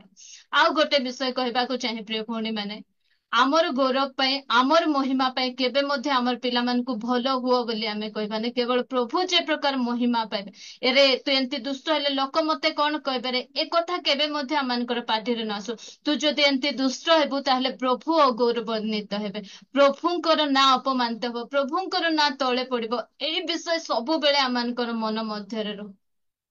ମୋର ନା, ଆମେ ଏବେ ଆମ ପ୍ରତିଭା ତୁ ଦୁଷ୍ଟ ହେବୁ, ତୁ ଅବାଟରେ ଯିବୁ, ହେଁ ହେଁ ଫେଁ ଫେଁ ହେବୁ, ତୋର ବାପା ଗୋଟେ ପାଷ୍ଟର, ଲୋକମାନେ କଣ କହିବେ ସେଟା ନାଇଁ। ବାପାଙ୍କର ନାଁ, ମୋର ନାଁ ଉପରେ ହେବା ପାଇଁ ମୋ ପିଲାମାନଙ୍କୁ ମୁଁ ଠିକ ବାଟରେ ଚଲେଇବା ପାଇଁ ମୁଁ ଚାହୁଁନାହିଁ। ପ୍ରଭୁଙ୍କର ନାଁ ଯେ ପ୍ରକାର ମୋ ପିଲାମାନଙ୍କ ଜୀବନ ଦେଇ ଅପମାନିତ ନୁହେଁ, ସେଥିପାଇଁ ମାନେ ଠିକ ବାଟରେ ଚାଲିବାର ଅଛି। ଏଇଟା ସବୁବେଳେ ମନେ ରଖନ୍ତୁ ପ୍ରିୟ ଭଉଣୀ। ଆମେ କିଏ? ଆମେ ତ ଦୌଲା କାଦୁଅରୁ ଉଠି ଆସିଛୁ। ଆମକୁ ଲୋକମାନେ ପଚାରୁ ନଥିଲେ, ପ୍ରଭୁ ଆମମାନଙ୍କୁ ଅନୁଗ୍ରହ କରିବା ପାଇଁ ଗୋଟେ ପରିଚୟ ଦେଇକିନା ତାଙ୍କର ପୁତ୍ର କନ୍ୟା ହେବାର ଅଧିକାର ଦେଇଛନ୍ତି ବୋଲି ଚାରି ଲୋକ ଆମମାନଙ୍କୁ ନମସ୍କାର କରୁଛନ୍ତି। ନହେଲେ ଜଗତ ମଧ୍ୟରେ ଆମର ପରିଚୟ କଣ ଥିଲା ପ୍ରିୟ ଭଉଣୀ ମାନେ? ଆମର ନା ତଳେ ପଡିଲେ କିଛି ଅସୁବିଧା ନାହିଁ, ମାତ୍ର ଏତିକି ମନେ ରଖିବା ଯେ ପ୍ରଭୁ ମୋ ପିଲାମାନଙ୍କ ଜୀବନ ଦେଇ, ମୋ ଜୀବନ ଦେଇ ତୁମର ନାମ କେବେ ମଧ୍ୟ ଅପମାନିତ ନ ହଉ, ଏ ବିଷୟ ସବୁବେଳେ ମନେ ରଖନ୍ତୁ। ଆଉ ପ୍ରଭୁ ନିଶ୍ଚିନ୍ତ ଭାବରେ ସାହାଯ୍ୟ କରିବେ, ଆଉ ଆମ ପିଲାମାନଙ୍କୁ ଗୋଟେ ଉତ୍ତମ ଭବିଷ୍ୟତରେ ପ୍ରଭୁ ଆମମାନଙ୍କୁ